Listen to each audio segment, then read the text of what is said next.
Good morning! Welcome back, everybody. My name's Melissa, and you are watching Mac Methods.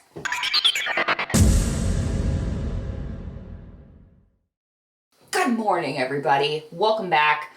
It's been a minute. It's really difficult to try and run a YouTube channel and then also be working and also be traveling for races and also be training and also be finishing a bachelor's degree. I have 5 weeks left. High five, self. Today, I'm going to be answering your questions that you have asked me.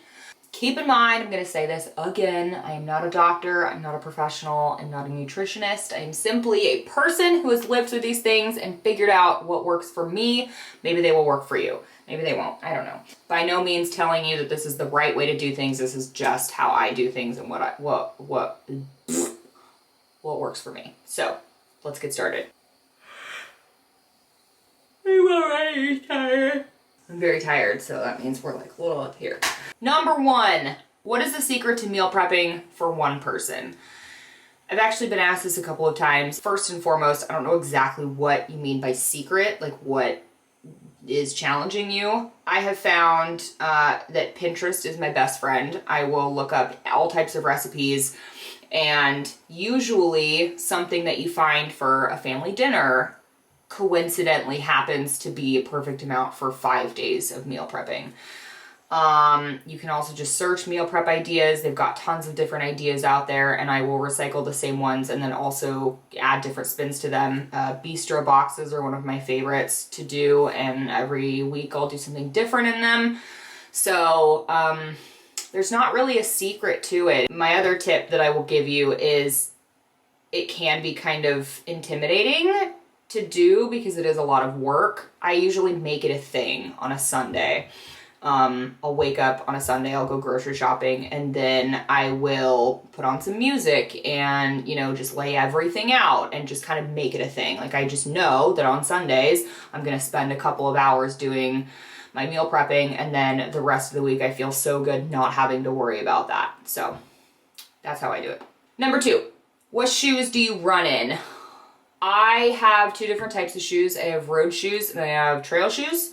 My road shoes are on Cloud Flyers. Their brand is pretty cool. Their website's cool because you can take 2 different shoes that they have and it will give you a breakdown comparison of both models and show you which one's built for road, which one's built for trail, the mileage that you can get on them. Like, mine specifically are for long distance running on road, and so it'll tell you, you know, this is for short distances or whatever. So I really, really like their brand. The trail shoes that I run are Ultra Lone Peak 5. They're kind of funky, but I am a fan of a really wide toe box and not a lot of support in my shoes. I think that comes from a dance background. I'm not sure. Those are the ones that I run. I've also run Innov with an 8, that I don't believe you can really buy in stores a lot anymore, at least not around Monterey where we live. But you can find them on Amazon, and I have loved those, but mine are a little kind of worn out, so I haven't been really wearing those much. Number 3.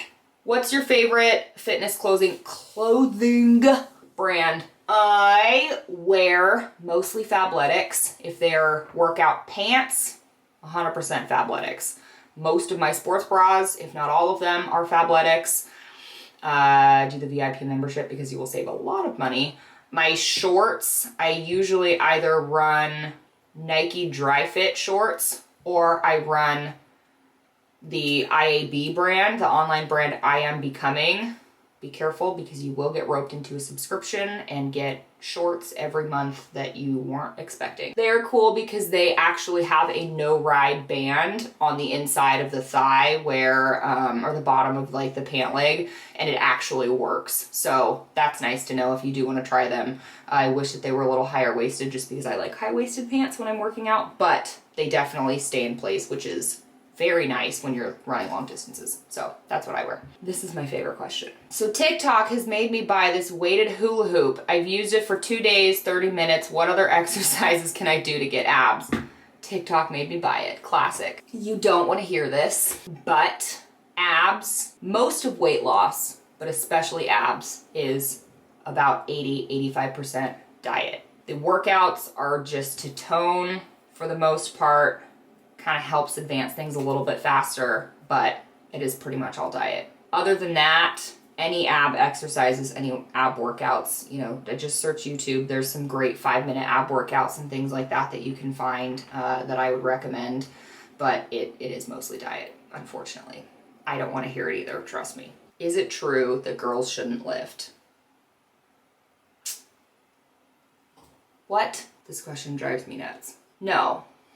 I think where that comes from is that people are like, guys eat a bunch of protein and lift weights to bulk up, and girls should eat more veggies and salads and run and do cardio to slim down. And overall, in my unprofessional opinion, yes, that is how that typically works. It's just one of those things where, like, if you're trying to bulk up, you want to, you know, tone up, you want to get muscle, you need to have a higher protein intake, and you need, you know, you're doing more weights. If you are trying to slim down and lose weight, then you need to have, you know, less protein and more veggies and greens and things like that. And you cardio is going to help that a little bit faster than doing weights. Like, weights bulk up muscle. I do mostly cardio throughout the week, and then I do 2 days of lifting weights, weight strength training with my personal trainer, and that just keeps my muscles toned and lean and things like that. But it's totally just up to your preference and what your goals are. Have you tried the Keto diet? That's what this person wrote. I think it's a typo to mean keto, but I would very much love to try the Keto diet. Love me some Jared Leto. Have I tried the keto diet? No, I've not tried the keto diet. I have done many other diets, vegetarian, vegan for a hot second, completely dairy-free. I've mentioned that a little bit in one of my previous videos. I have found that it is more about balance and moderation. I do not stick to any particular diet because unless you have specific allergies or food intolerances or specific goals and reasons to do these different types of diets, I personally think that people do diets because they feel like they've failed previously and they think that this is the way that they're going to succeed. If you need something very strict to keep you on track and hold you accountable, that's fine. That's fine. Some people need that. The problem with diets is they're not sustainable. People do diets, they do 30-day challenges, they do things like that. They stick to it. At the end of the 30 days, they've met their weight, they've, you know, met their goals, and then they're like, great, it's over. And then they go back to eating whatever they want, they gain the weight, and it's just this like messed up cycle. It's about consistency and finding a long-term, you know, sustainable relationship with food.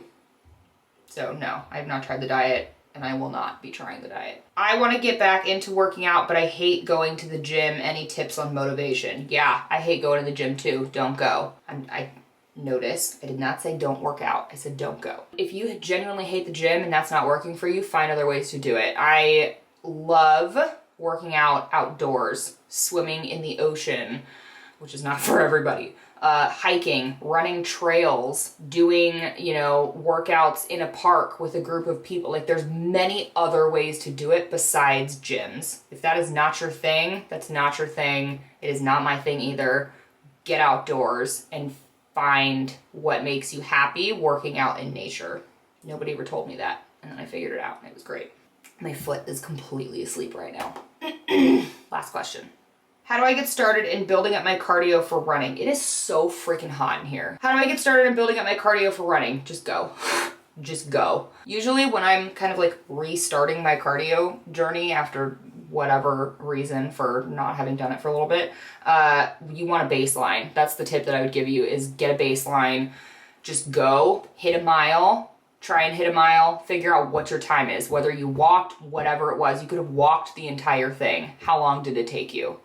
How much did you run it? How much did you walk it? Once you have a baseline, you can kind of go from there and figure out, you know, try and beat your time every time. Do it a little faster, or do a mile, and the next time do a mile and a quarter, or start with a quarter mile. If you want to try and run, just run a quarter mile and see, you know, if you can get that. It's just tiny, tiny baby steps gradually increasing. That's what I do. That's what works for me, and that's kind of a general good rule of thumb. That's all for this Q&A. Thank you for your questions and for watching. Smash that subscribe button, and if you have any more, DM me. Otherwise, I will see you next time.